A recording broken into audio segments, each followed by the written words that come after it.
श्री सत्यनारायण व्रत कथा। मंगलाचरण। श्री गणेशाय नमः। श्री हरि विष्णवे नमः।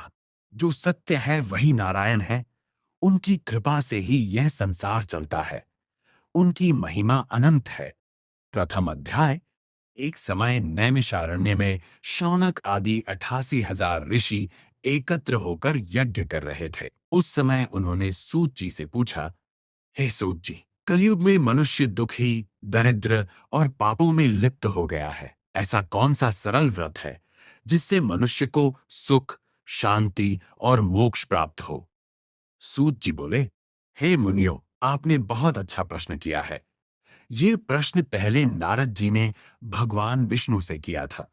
नारद जी लोकों में भ्रमण करते हुए पृथ्वी पर आए और उन्होंने देखा कि मनुष्य अनेक प्रकार के दुखों से घिरे हुए हैं। वे तुरंत भगवान विष्णु के पास गए और बोले, हे प्रभु, पृथ्वी के लोग बहुत कष्ट में हैं। कृपा करके ऐसा उपाय बताइए जिससे उनके दुख दूर हो जाएं। तब भगवान विष्णु बोले, हे नारद, जो मनुष्य श्रद्धा और भक्ति से सत्यनारायण व्रत करेगा, उसके सभी कष्ट दूर होंगे, उसकी सभी इच्छाएं पूर्ण होंगी। भगवान ने व्रत की विधि भी बताई। यह व्रत किसी भी शुभ दिन, विशेषकर पूर्णिमा को करना चाहिए। भगवान की पूजा करें, कथा सुने, प्रसाद बांटे। जो यह व्रत करता है वह इस लोक में सुख और अंत में मोक्ष पाता है। द्वितीय अध्याय। काशी नगरी में एक निर्धन ब्राह्मण रहता था। वह अत्यंत गरीब था और भिक्षा मांगकर जीवन बिताता था। एक दिन भगवान विष्णु वृद्ध ब्राह्मण का रूप धारण करके उसके पास आए और बोले, हे ब्राह्मण, तुम इतने दुखी क्यों हो? ब्राह्मण बोला, मैं बहुत गरीब हूं, जीवन कठिन है।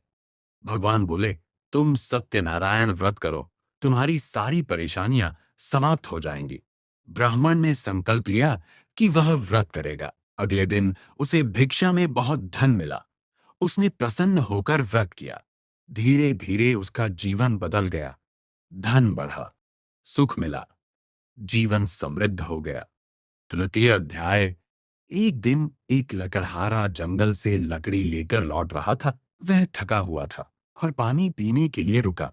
उसी समय उसने एक ब्राह्मण के घर सत्यनारायण व्रत होते देखा। उसने पूछा, ये क्या हो रहा है?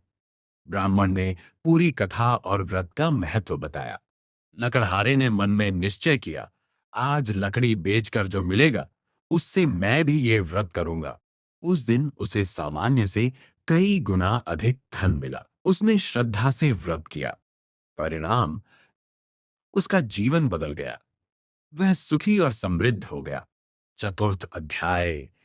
एक नगर में एक धनी व्यापारी साधु और उसकी पत्नी लीलावती रहते थे। उनकी कोई संतान नहीं थी। उन्होंने भगवान से प्रार्थना की और सत्यनारायण व्रत करने का संकल्प लिया। यदि हमें संतान मिलेगी तो हम व्रत करेंगे। कुछ समय बाद उन्हें एक सुंदर कन्या प्राप्त हुई, कलावती।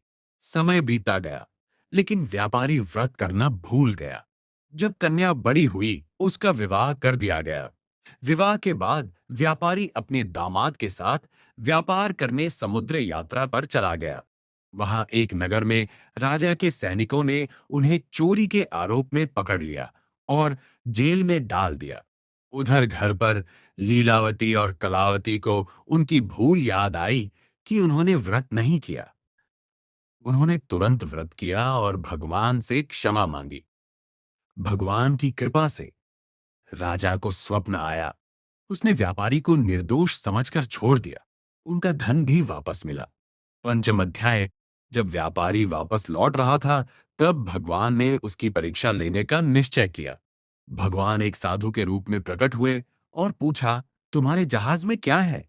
व्यापारी ने अहंकार में आकर कहा, कुछ नहीं, सिर्फ घास फूस है।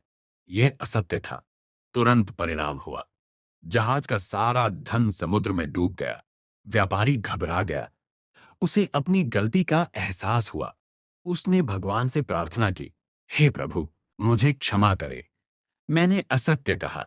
भगवान प्रसन्न हुए और उसका सारा धन वापस मिल गया। जब वह घर पहुंचा, तब उसकी पुत्री कलावती प्रसाद लिए बिना ही पति से मिलने दौड़ पड़ी।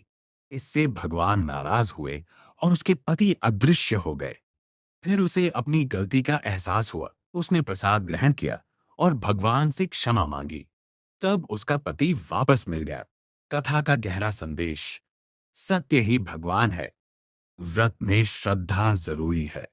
संकल्प पूरा करना चाहिए। प्रसाद का सम्मान करना चाहिए। असत्य बोलने से नुकसान होता है। व्रत का महत्व: धन, सुख और समृद्धि मिलती है। परिवार में शांति आती है। संकट दूर होते हैं। अंत में मोक्ष मिलता है। जो कोई इस सत्यनारायण व्रत कथा को श्रद्धा और भक्ति से सुनता या पढ़ता है, उसकी सभी मनोकामनाएं पूर्ण होती है और अंत में उसे श्री हरि के धाम की प्राप्ति होती है।